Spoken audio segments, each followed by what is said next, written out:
Hello, Vancouver. I'm here again with Pat Jollota for another episode of Hello History. Hello, history.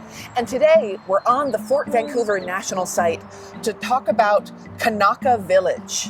So Pat, what was the Kanaka Village? The Kanaka Village was an international settlement right here in Vancouver.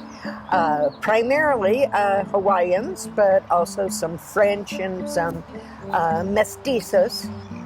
All lived here in the village. And this is part of it has been rebuilt. It was much larger than two houses, but they have built it as it appeared in those days with those people living it. But Kanaka was the Hawaiian term for man.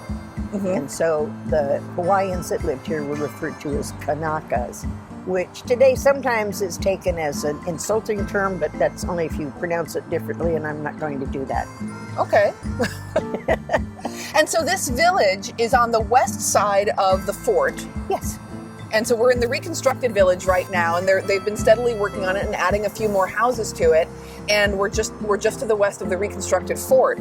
And this village was largely people who were employed by the Hudson's Bay Company. They were all people that were employed by the Hudson's Bay Company.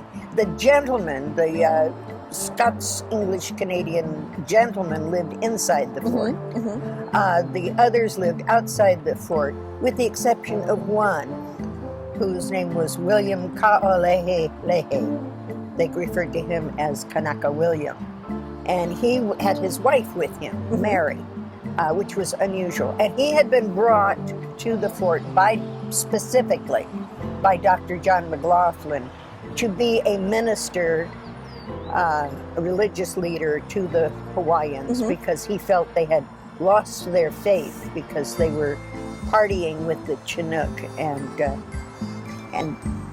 marrying Chinookian women and carousing. And so he thought that Kanaka William would lead them onto the straight and narrow. So what was life like here at that time? What was life in the village like? So the life, it was a small village. Everyone spoke a different language. A street for the Hawaiians, a street for the French. Everyone spoke Wawa, which was the Chinookian trade jargon. Everyone that worked at the fort could speak Wawa.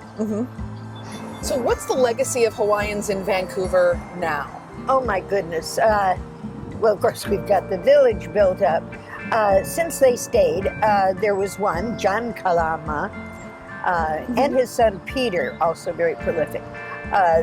John Kalama, actually, he was huge and disfigured. He'd gotten in a knife fight and had his nose cut off, and the doctors sewed it back on, sewed his forehead up. But he was probably a very frightening man.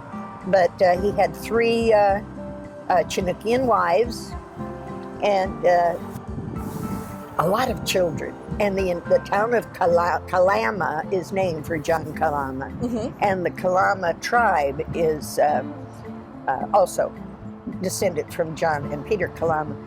It's really interesting to think about the fact that at this time in the 1800s, with the Hudson's Bay Company here, and then the Army, and then so many people coming to work for Hudson's Bay Company, that this was an incredibly culturally rich area. Oh, culturally rich and diverse.